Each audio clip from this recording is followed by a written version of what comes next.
So. Everything I learned was from making mistakes. The Gen Zs are motivated a lot by money. Attitudes are easily detectable. I can teach you any trade, but I can't teach attitude, right? So basically, you were an apprentice since you were 5. Yeah, I guess you could say that.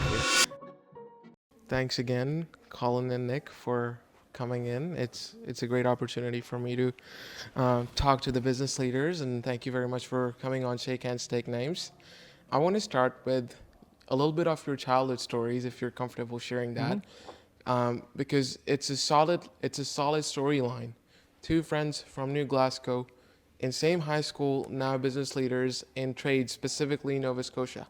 If you want to share a little bit of your side of the story and your side of the story, that'll be great for our listeners. Yeah, sure. So, I mean, Colin and I got to know each other, through high school type thing, and lots of mutual friends, and, obviously growing up both in Pictou County and industrial area, and, pretty well everybody's, parents or friends' parents worked in the trades in some sort, right? Some here, some away, and, it's always kind of known, Pictou County being an industrial area and being surrounded in it, right? And,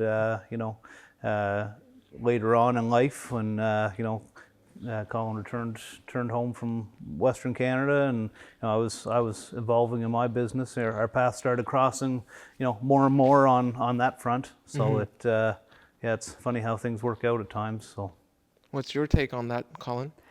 Yeah, and it's I guess natural progression. I mean, Nick went on his way after school. I went my way, and both kind of in the trades. Nick with his progression through the family business, and then myself with some other companies. And then I find, like Nick says, now we, find yourself talking 2 or 3 times a day, almost bouncing something off each other here and there, and then working collaborative more and more as a group going forward. That's great. So, did you always see yourself in trades when you were in your high school, or was there a mentor or a connection of yours that pushed you to pursue this career? For myself, it was, of course, growing up around the family business. I've been around the trades for as long as I can remember. I remember, going and working the sales counter with my father when I was 4 or 5 years old on Saturday mornings, and always loving getting to the shop. After I finished community college, I was actually encouraged to go work elsewhere not necessarily outside of the trades, but outside of the family business for a few years, and I didn't listen. I came back, but it was always it was a great opportunity, for me, and the opportunity was always there, wasn't pushed on me. But having my father and my grandfather both committed their entire working careers to growing our business, and as a result, I wanted to follow suit. So basically, you were an apprentice since you were 5. Yeah, I guess you could say that. Yeah, and then you also seasoned yourself, and you mentioned community college. Do you want to talk about the seasoning that you added apart from trades? Because I remember you mentioned you also took some other courses apart from trades as well. Yeah, I always enjoyed the trades, but my interest was really on the business side of the operation, and I took international business through the Nova Scotia Community College, and although we don't necessarily do a lot of business internationally, it really helped give exposure to everything from logistics to sales and marketing to finance, kind of a well-rounded kind of crash course, I guess you could say. So. Of course. And what would be your take, Colin? Did you had someone who made you think about trades and who pursued you to pursue it as a career? I kind of got into a trade similar, I guess, to what my father did throughout his career, but I guess I started taking a trade with no real expectation of where it was going to go. I did like working with my hands, and then once I got more exposure to that, it kind of took me all over Canada back and forth, and opened up more opportunities than just a career, I guess. So. Now, the businesses that you're leading, one of them is Maritime Pressure Works, and the other one is MacGregor Industrial. They both specialize in machining, metal fabrication, and pressure systems. And I believe trust is everything in those 2 businesses, those 2 parts of businesses. How do you build and maintain credibility with your clients, suppliers, and employees? Have you ever had to repair a broken trust? I think it's just as simple as being open and transparent and doing what you say you're going to do. I mean, when you're in business, you quite regularly, sometimes seems on a daily basis, have to tell people things they don't want to hear. But it's better to do that than, hide from the truth, right? That's something that was always, instilled on me, that, it's only good ethics and good business practice to, tell the truth, even if it's what your customers or suppliers don't want to hear. And I've always, maintained being transparent with our customers about where we add value and where we don't, and whether we're a good fit or not for what they're looking for. And I think that's served me pretty well. So. Okay, what about you, Colin? Do you have any thoughts on that? Yeah, I mean, Nick kind of nailed it on the head there. Transparency is key. And if if we said we were going to do something, we're going to do it. Even, I've been in situations where, I didn't even bid something properly, and at the end of the day, I said I was going to do it, so we'll do it on our own dime, right? So delivering your commitment. If you said you're going to do it, we're going to finish it right to the end, right? And I think that's important for people. Like Nick said, transparency throughout the entire process is important to us. Nobody likes to get, I'll say, to the finish line and get a shock or a sticker price. I truly believe that a deal is only a good deal if it's good for both parties. Yep. Right? So it's got to be good for both of us to be a successful partnership. And reputation is, even more, important than trust, right? I mean, if your company gets a bad reputation in the marketplace for whatever reason, you're almost sinking your own ship. So. Now, Colin, would you agree that your personal brand is tied to your, and this is for you as well, your personal brand is tied to your business's profile, your business brand? Because when you're assisting a client, they're dealing with Colin. And Colin is backed up by Maritime Pressure Works. So you are the face of the business at that moment. Would you say that your personal brand message matters and it counts the most, regardless of what your business has to say? To a certain extent, it is. True leadership is leading by example. When the times get tough, or the jobs that aren't so glamorous, we still jump in and help out, right? My mentality, my mind frame is important to follow. But at the end of the day, I can't do anything alone. Everything's a team effort, right? So, working collaboratively, with the team, other people's opinions are important as well. Trying to steer that ship with your, direction is important. But it also, I'm not right all the time either. You know what I mean? And it's important for me to listen to other people's opinions to help that image going forward, right? Yep. And what's your take on that, Nick? Yeah, that leading by example piece is exactly it, right? I mean, we're a service-based business. Both of our businesses are, and doing that service offering the right way means answering your phone after 5 o'clock and being available on the weekends and going out in snowstorms and doing all of that. But if you're not doing that yourself, I mean, it's hard for people to get motivated to do that with you, right? So I always try to lead by example. Obviously, like Colin said, I mean, I certainly would not have much of an operation if I tried to do everything myself, that's for sure. We've got great team people around us, and trying to carry on those values, and those are values that our company had long before my time too, right? So just trying to make sure that those values get carried on with every person in the business. The reason why I asked this question is because Shake Hands Take Names revolves around networking, and now it's a great tool, and it could be used to open the opportunities that you never imagined are there. And I believe while networking, the personal brand that you create in people's mind is really important. Now I want to share the personal brand that you both created in my head when I met you for the first time. Colin, when I met you, you were walking me through how much you're willing to invest in your employees. You were telling me that all I need is just a person with a great attitude walking through my door, and we're willing to invest in them. We pay them up to 6 figures. We're willing to pay for their red seals and their training. Now, that gave me a personal brand message about Collin Cormier, that he's a community-oriented guy. He's willing to upscale the upcoming nation builders and the talent capital. So that was the brand message that I got from you, and from you, Nick, and I got to know that you are serving as a director on our board for Pictou County Partnership, and your insights about in our first meeting, the silos that are there in the work ethic of my generation and the work ethic of your generation. That was the brand message that I had about you, that this could be a great person to bridge that gap and get that thoughts, and community orientation is something that he strives for. So that's why I believe this question was important for me to ask, that having a personal brand while networking and while meeting with people and connecting with them is really important, because it leaves a message that goes beyond that conversation and that leaves a lasting impact. You're making us sound old there. No, didn't want to do. No, that was definitely not the intention, and that was definitely not the impression. But you're right, AJ. I mean, it's important to, like I said to that first time I met you, our generation has changed from when I was starting in the trade 20 years ago to now. Obviously, there's a shortage in tradespeople across the country, and it's a struggle. There's more work out there today than any one of us owners will ever be able to handle. It's just a matter of finding that balance. And I'm a firm believer that I can teach you any trade, any school, any piece of equipment that we have, but I can't teach attitude, right? So as long as anybody's willing to come through that door with a good attitude, you know, the runway's endless. Of course, of course, Absolutely. of course. And that will lead to question number 3, more tailored towards you, Colin. Why did you decide to come back? Why did you decide to move back to Nova Scotia despite of opportunities being available outside of Nova Scotia, better opportunities, so-called better opportunities?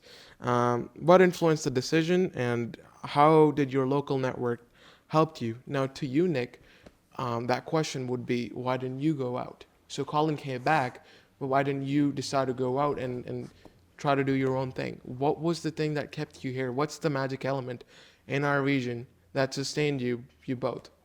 Yeah, so I mean, for myself, I mean, I guess people say that Maritimers are kind of like homing pigeons, that they always want to be, you know, either they always want to be home, and I don't think you'd find many people that are from Atlantic Canada that are working or living elsewhere that wouldn't long for an opportunity to be home. The reality is that, you know, depending on what part of Atlantic Canada you're from or what your background or career path is that those opportunities don't exist for everyone. You know, I'm very thankful that I have a great career at home and, you know, get to go to work less than a minute from my house every day and surrounded by my family and friends, and it's, you know, it's a great place to live. You know, it can be challenging, you know, on the work front at times, for sure. There's pros and cons, but you'll find that anywhere. And yeah, no, that's, you know, really what kept me around. So Okay.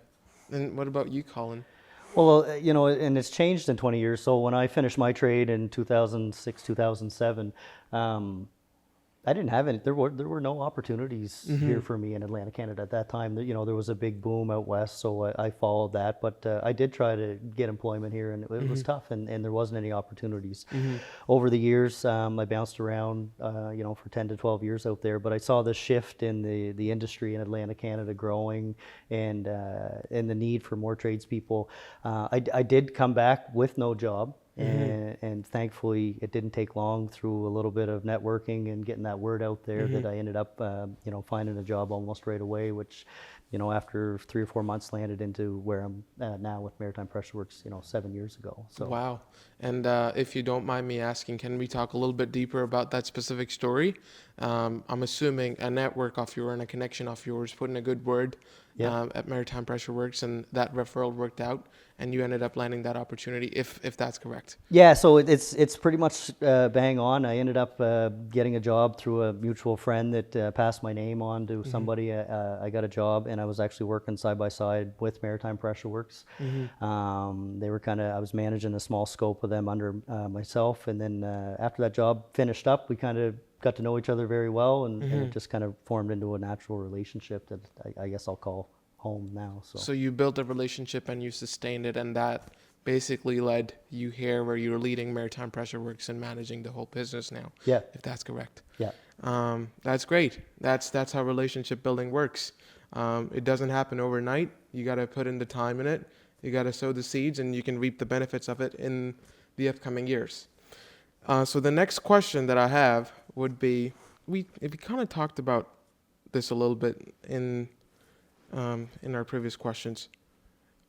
As a busy business leader, how are you strategic about networking? How do you be strategic about networking? Basically, how do you focus on building not just any relationships, but the right and the meaningful ones? Where do you find the strategy? because time is the commodity. Time is probably the biggest commodity that you have at the moment.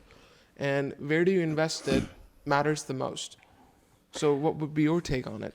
Yeah, I mean, I spent a lot of time, and I guess I was fortunate. I was able to get out and network, very early in my career, and was, introduced to circles through my father and stuff that I kind of got involved and got to meet a lot of people early on. And I spent a lot of time in circles that, I didn't enjoy or didn't go anywhere, and found a few that did. And, you're right, the time to get out and go to events, go to functions, isn't there like it once was, but it's still important to do it. And what you find now is, as you build that network, those relationships, whether it's with Collin or other companies that we've done business with a long time, those networks just kind of build organically, right? That it's, Collin hears of a company that's looking for work of, a company like MacGregor's does. So he, we're talking about things, and he says, hey, I'd like to introduce you to this guy, or vice versa, or, that type of thing. And then your network just kind of grows organically, right? And also,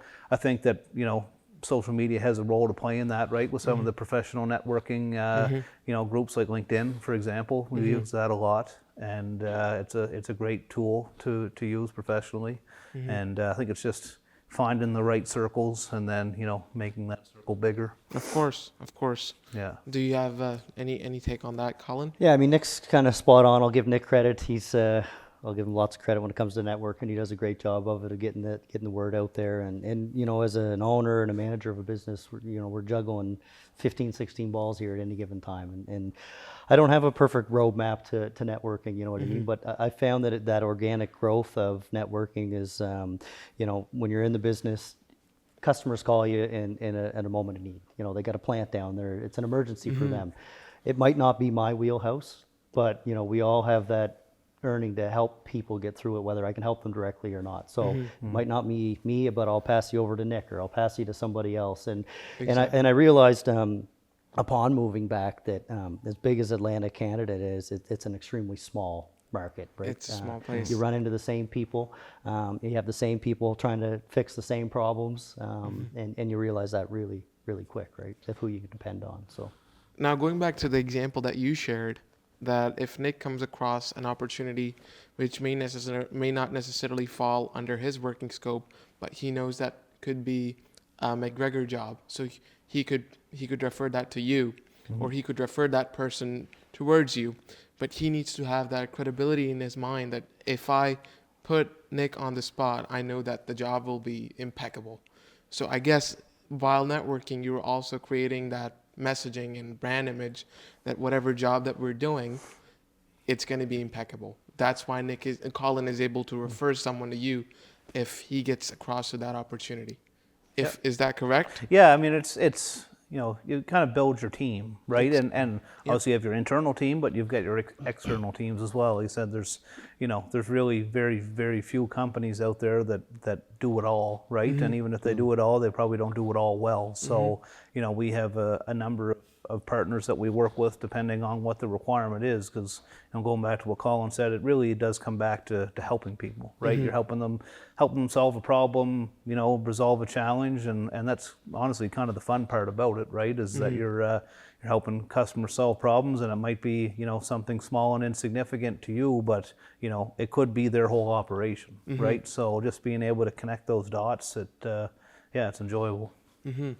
Now, this is more of a personal question. As a kid, when you were growing up here, was there anything that you wanted to change? It's like, when I grow up, I will change that thing.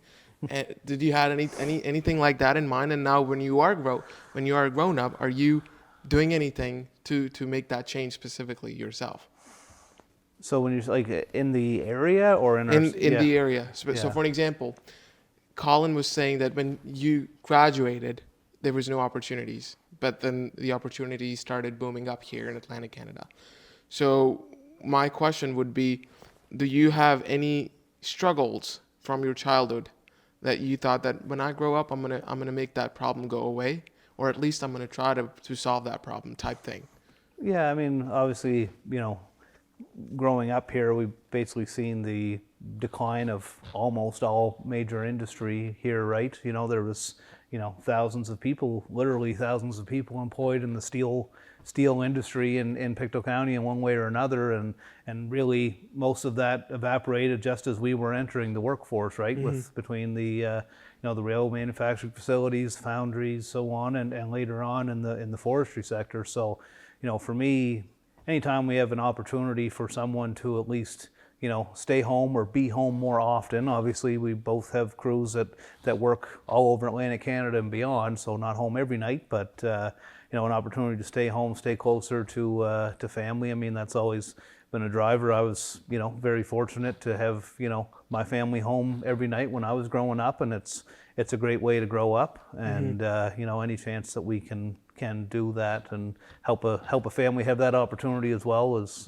great. So, What's your take on that, Colin?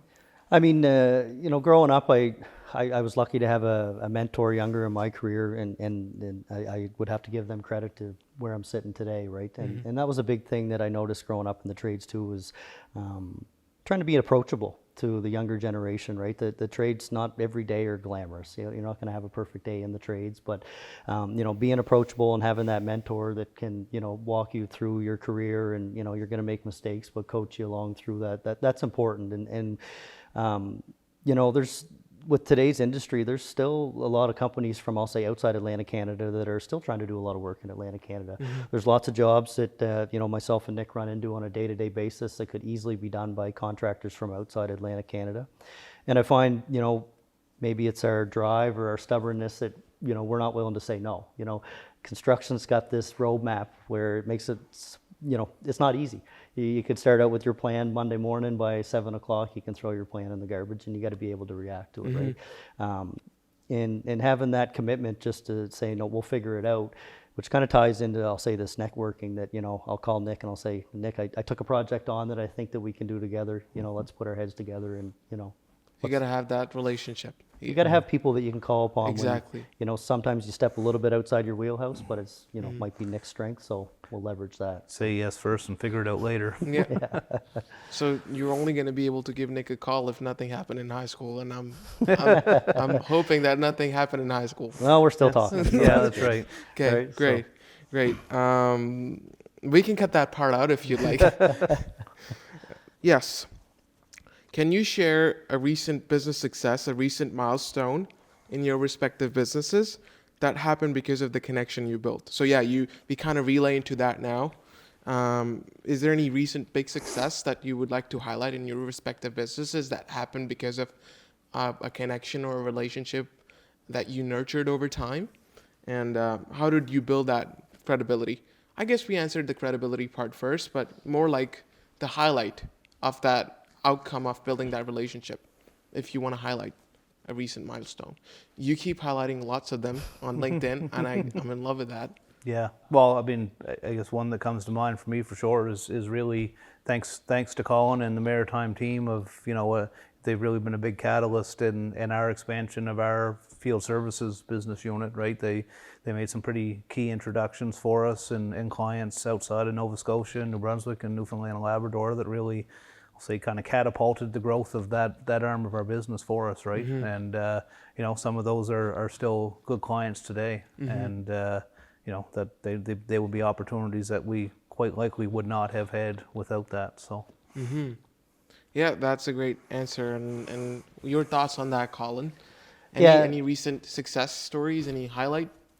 I mean, I think of some relationships that we do have with customers, customers that we don't do a lot of work for, but we stay in contact with, or, they call us when they're in trouble. I mean, I have some customers that I don't even do work for, but I'm more or less there as a phone call away to point them in the right direction, or, you should call somebody here, or I'll help you line somebody up there. Just having that willingness to, be open enough to help anybody with any problem, I guess. Exactly. So you're driving leads. Yeah. For a lot of other businesses. Do you charge a finder's fee for that? No. That's a good idea, though. Might be onto something there. Nick, are you sure that Colin doesn't charge any finder's fee for giving you those? He might get the bill here soon. That might be hidden. I shouldn't have just said that. Now you have an idea. There you go. Yeah.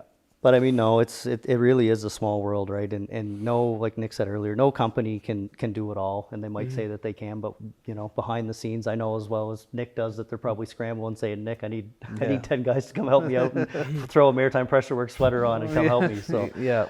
right. Yeah, great. Yeah, so this one, I think you kind of already talked about it a little bit before. Looking back, is there one specific person that made a huge impact in your career? What's the biggest lesson you learned from them? So you talked about your mentor. Was that a friend? Was that your employer? Was that your direct manager? Was that your dad? And is that the same for you, Nick? Who was that one person? Was it just a random connection or a random network? Or was it someone from the family who gave you the magic sauce? Well, I mean, I'll always, point back to my father and grandfather as great mentors for me. But outside of that, we actually had a management consultant that we worked with in the company. Wade was his name. That, my family are blue collar tradesmen first and business leaders second, right? And as our company grew, it was quite clear that we didn't necessarily have the skill sets internally to help us get to that next level. So thankfully, Dad had the foresight to bring in Wade to help us get that set up, and he was a huge mentor to me. Over, he just recently retired a little over a year ago, and he really helped me become who I am in terms of sales management and financial leadership and strategy and planning and. Those are real needs in a business, right? Yes, having great skilled tradesmen is a huge part of it, but you need to have that management, skill set to be able to lead. So, What about you, Colin? Who was that mentor that you were discussing before? Yeah, so I definitely did have a mentor. I had a gentleman that I worked for a company. I spent about 7-8 years of my career for him, and I guess as sitting here in this couch, I guess the advice I could give to people, you're not going to really know they were your mentor probably till about 10 years or 15 years down the road. He was just my boss. He was my boss every day, and there was days that I butted heads with him, and there was days we got along. But now, 20 years down the road, I can definitely say, this man was my mentor. He gave me incredible opportunities as a young tradesperson at 25 years old. The first job, he pulled me off of projects that I have a 5-man job that I want you to run, and it's a good little starter job for you. And then it just catapulted out of control when another contractor got removed from the same site we were on, and I went from 5 people to 530 people in a matter of 16 months and capped out around like a $100 million project. And I can absolutely say I was over my head as a 26-year-old young tradesperson, but he mentored me the whole way. There was multiple times that I gave him the opportunity to pull me out and maybe bring somebody in a more senior position, and he rallied behind me from start to finish. And there was days where I did good and he'd pat me on the back, but then there was days afterwards where he'd pull me aside and, give me a stern warning and a little bit of coaching. And at the time, it was really important to me to, have him there as that sounding board throughout my career when I was younger. So great. So you basically achieved the saturation point, both of you, because of your mentors that you connected with. Yeah. And that's what Northern Connector program does to an extent. First off, there's no finder's fee. If you become a connector with the connector program, you get the networking opportunities to connect with other fellow connectors. And if you become a connectee, you get to meet business leaders like Colin and Nick, who could give you that one piece of advice that could change your advice and that could change your thinking process. And that's what you can do by leveraging the connector program and coming on board as a connectee. And now we're going to lead into the last question. Given the fact that you both are business leaders, specifically in trades, what would be your one key advice to the upcoming generation of the nation builders to pursue trades as a career? What would be the one thing that you would tell them? I think for me, it's, don't be afraid of leadership, right? And never stop learning. On top of that, we see a lot of times where, younger folks are afraid of stepping up, taking a leadership role, and, whether they think it's not cool or they're not cut out for it, none of us started out being cut out for it, right? You just, figured it out as you go. So, don't be afraid to step up and step out of your comfort zone and kind of shoot for the moon. So, What's your key advice? I think I touched a little bit on it earlier there, AJ, but come to your employer with a great attitude. Attitudes are easily detectable within the first 10 minutes of meeting somebody. Bring that attitude. Be open-minded. Construction's a challenging industry. You come, you're a welder as a trade, but you might not be welding every day. Some things change that are out of some people's control. Have that adaptability to help with a pipe fitter or help with a millwright, and just jump in wherever, you see fit. And don't, like Nick said, don't be scared to make mistakes. If anybody tells you, myself or Nick, that we don't make mistakes, we're lying to you. So everything I learned was from making mistakes. Yes. Most of it anyway. take that risk. And, look, and like Nick said with leadership, today, companies, contractors, owners, we just want somebody to come in and take a little bit of a lead, take some ownership that I know that, AJ, I'm going to give that to you. You're going to go, you're going to make sure it's done right, and you're going to come back. And if you're not making mistakes, you're not learning. So As much as I hate to say this, but the fact is that the Gen Zs are motivated a lot by money. So for them to see trades as a good career, I believe they need to see the monetary benefits associated with trade. Would you mind talking a little bit about that? What monetary benefits they could get out of trades if they make a career out of it? Yeah, I mean, like you said, everybody has to start somewhere is a big thing. And we see it, right? I mean, we see, people coming out of community college that are looking for, 20-year journeyman wages because they saw it advertised somewhere on a website, right? The reality is that's not the case. When you're a first-year apprentice coming out of school, there's going to be days where you're probably sweeping the floor, right? That's just part of it, growing up, learning the ropes. If you stick with it and you're willing to work hard, you're willing to take a leadership role, you're willing to put in the hours and the work, I mean, you can make great living, right? And not necessarily stuck. I shouldn't say stuck, not necessarily in the trades on the tools forever, right? I mean, you can evolve into project management roles, supervision roles, leadership, senior management, right? Start your own business someday. All those opportunities are there, but they don't come overnight, right? They take years, right? They take time. And the harder you work, the quicker they can happen. But you have to be patient, right? What's your thought on that, Colin? I mean, I've been in the trade now for 20 years, and I still remember vividly when I started in the trade exactly what Nick was saying. I wanted to be a boss. I wanted to be a foreman. I wanted to be a supervisor right off the bat. But I had to put in 7-8 years, and some of them were hard years. In the trade, working all over the country. It does take time. Nobody's going to learn everything overnight, and there's stuff that I'm still learning today, right? It does take natural progression, and a couple good mentors. And I mean, the trades have come a long way in Atlantic Canada to be competitive. We pay over $40 an hour for a journeyman now. We have a program set up with the apprenticeship board. We understand that apprentices nowadays are not necessarily 18-year-old people anymore. They could be somebody willing to make a career change at 40. And it's tough to go to school and do some of your blocks when you're a 40-year-old with 2 or 3 kids at home, and maybe your wife or your husband's working part-time. So we've worked with the government to look at what programs are out there, and we've recently started one that I think is important to help out. Is it's almost like an EI top-up program, so that when an apprentice goes to school, they can draw their EI like they would. But we have a program with the government where we will match the balance in their paycheck while they're going to school. So we want you to go to school, we want you to further your education, but we don't necessarily want you to take that pay cut for the 6 to 8 weeks. You know what I mean? And that's important for people to be able to maintain that living, support their family, and then jump right back into work when they're done schooling, right? So. Anyways, those are all the questions that I had. If you have anything to add up or to discuss, I'll be more than happy to talk about that. No, I'm good. That was great. Thank you. Yep. Yeah, no, I appreciate the opportunity, and it's great, program that you got here to, to try and network with people, and networking's, like you said, AJ, it's not necessarily an easy thing to do for some people too, right? So programs like this and business leaders, and I'll say Nick and involved with community leaders are a good asset for people to have as a sounding board. So. And that's it. That's Awesome. it for Shake Hands, Take Names, episode 3.